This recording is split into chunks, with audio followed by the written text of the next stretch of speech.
Ready? Exercise number 19, progressive, start. Ladies and gentlemen, it is my pleasure to be here among you for the inaugural function of the Diamond Jubilee celebrations of the India International Center. Our capital has a long standing tradition of rich cultural exchanges, which the IIC has been enriching for the past 6 decades. When the idea of the IIC was conceived in 1958 as an international platform for exchange of views, the world was coping with issues concerning a fair and stable international order and legacy burdens of two world wars. The process of decolonization was underway in Asia and Africa, with new aspirations influencing the emerging international order. As the contemporary world is going through a phase of transition, forums like the IIC become all the more relevant. The decades immediately after the independence of our country were marked by new institutions that included the IIC. Several eminent persons such as Dr. S. Radhakrishnan, Pandit Jawaharlal Nehru, and others helped actualize that vision.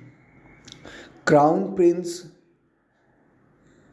Akihito of Japan laid the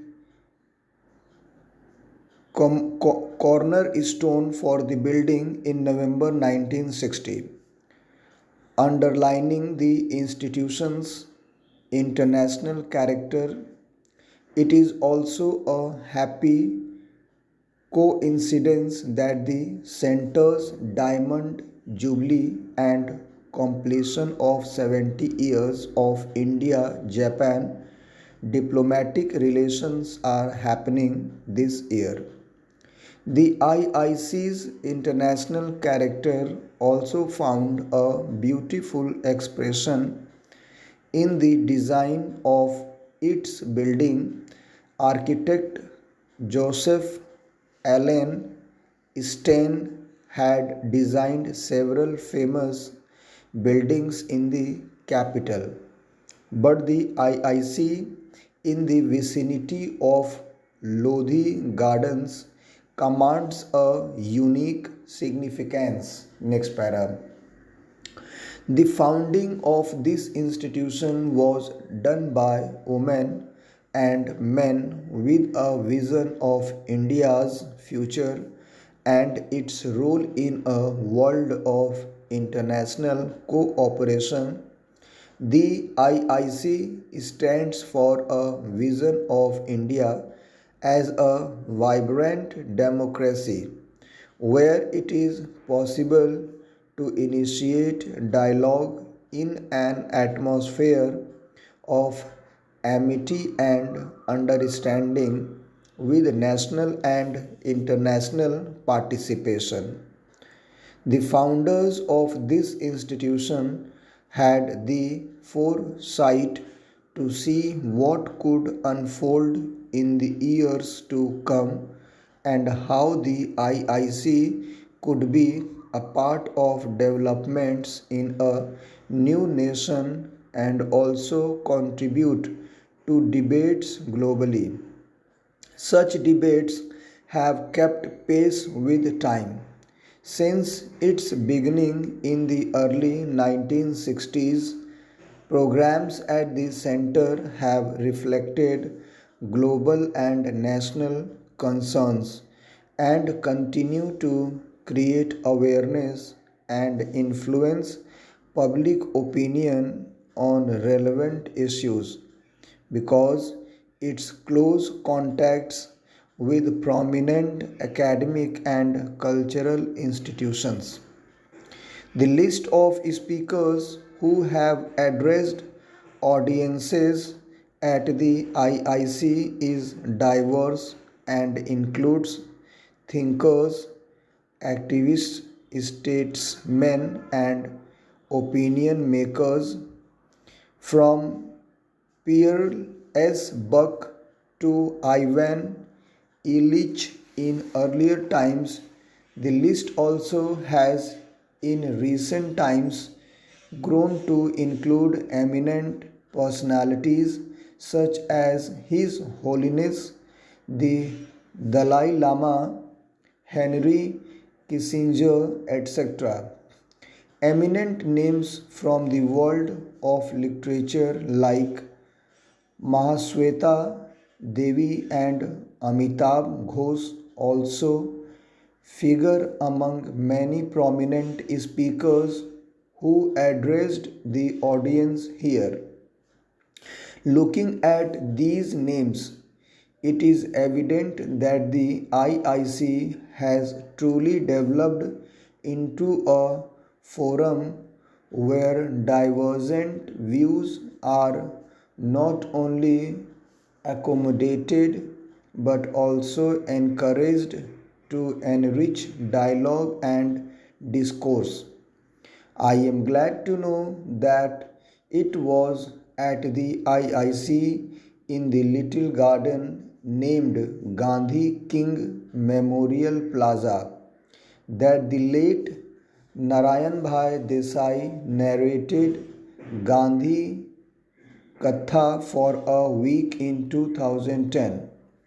I have been told about numerous other memorable cultural events organized here. A Diamond Jubilee is an occasion for celebration in the life of any institution. The IIC deserves to be congratulated for having retained and sustained its original mandate. I am happy to learn that during its Diamond Jubilee year, the IIC has chosen to especially focus on programs related to women and gender. Next para.